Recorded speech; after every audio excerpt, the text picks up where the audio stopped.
Start by boiling a big pot of water at the highest heat and cover it so that it boils faster. Next, submerge an onion in cold water and soak it for about 10 minutes, making it super easy to peel. While the onion is soaking, trim the ends off a turnip. Peel it and cut it into bite-sized pieces for the soup. Put the turnips into a big bowl. This bowl is for vegetables that will be added to the soup later. These will be vegetables that can be served in the soup bowls at the table when the soup is done. Wash the carrots and cut the ends off. Then peel them. Once they're all peeled, line them up and cut them into bite-sized pieces for the soup. Then put them into the bowl with the turnips. Next, wash the parsnips. Trim the ends off and peel them. Why wash them off if we're going to peel them? Because we don't want to get any dirt on the cutting board. Now the parsnips don't have to be cut in bite-sized pieces because they're not going to be served in the soup bowls. So just cut them in half, making them easy to fit in the boiling pot. Now for that onion. Use a paring knife and hold your thumb against the blade to block against the knife going too deep.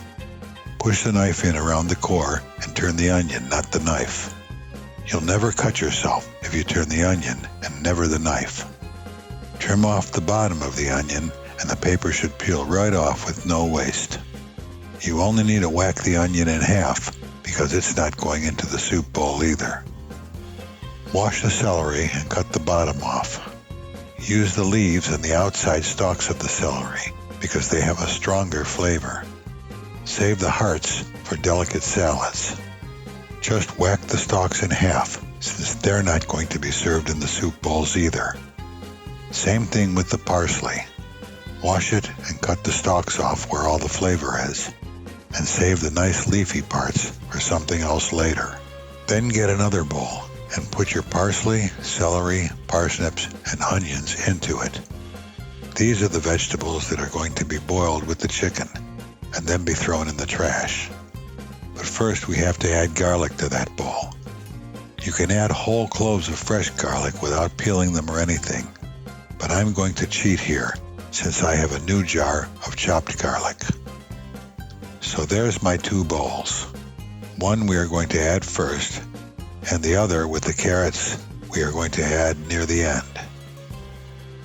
I like to prep all the vegetables first and then get them out of the way, so when we prepare the chicken, there's no other food around that can get contaminated by it.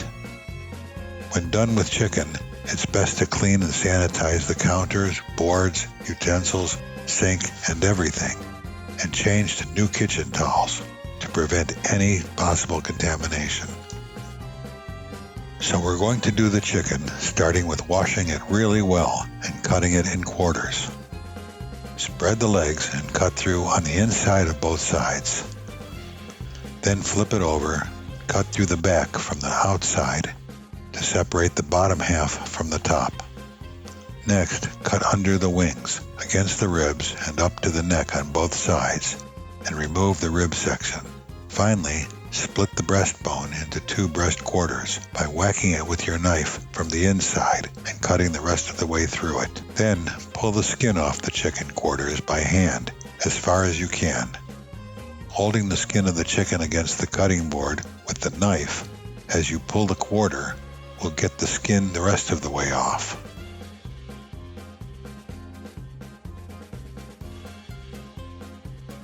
Flip the bottom half upside down and remove the legs by cutting through the joint, which you can see because there's a white fat line there. Then remove the skin and split the thigh quarters down the middle from the outside. When the chickens are all skinned, we're going to wash it really well again. Alright, the water should be rapidly boiling by now, so let's put the chicken in. When the water comes back to a boil, turn the heat down a bit. You don't want a rapid boil when making stock, just a slow boil. Use a coffee cup and a bowl to skim the fat and foam that floats to the surface every few minutes. You can see that foam sticks to the outside of the cup, so you do need to rinse the cup after each time that you skim the foam. You'll probably have to do this 4 or 5 times before foam stops reappearing. Once there is no longer foam appearing on top, you can go ahead and add the vegetables and turn the heat back up to its highest, bringing the pot back to a boil. Then cover the pot, reduce the heat to a low boil, and boil for 45 minutes. Meanwhile, set up a strainer in a big bowl or pot to strain the broth from the vegetables. Also get a container to store the cooked chicken. You can tell those vegetables are done when that celery looks really waterlogged. Grab the pot handles with your palms facing down, the opposite way that you would normally if you were picking up a pot. Do it this way anytime you're pouring something hot out of a big pot, so that when you turn the pot over, you can turn it away from yourself and not get burned by the steam. Put the chicken in your storage container and throw away your vegetables. Then rinse out your pot. Put the chicken and the broth back into the pot. Set the pot back on the burner.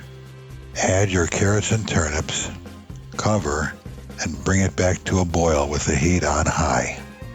Once it reaches a boil, turn the heat down to a slow boil and cook for another 45 minutes to soften the carrots and turnips. Anytime you open the lid, make sure you hold it over the pot because there's condensation on the inside of the lid and boiling hot water can drip out onto you.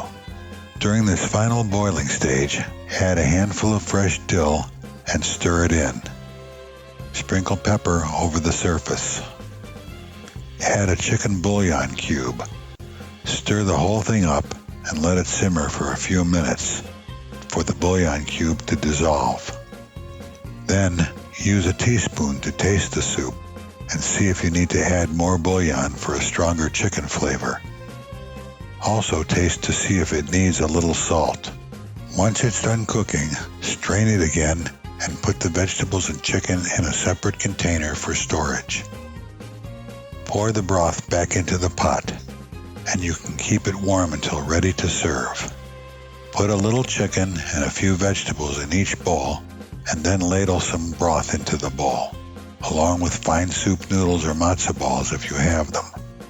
If you want to clarify the broth so that it's crystal clear, or if you're not going to serve the soup shortly, you'll need to refrigerate it first. A large quantity of soup takes a long time to cool, even in the refrigerator.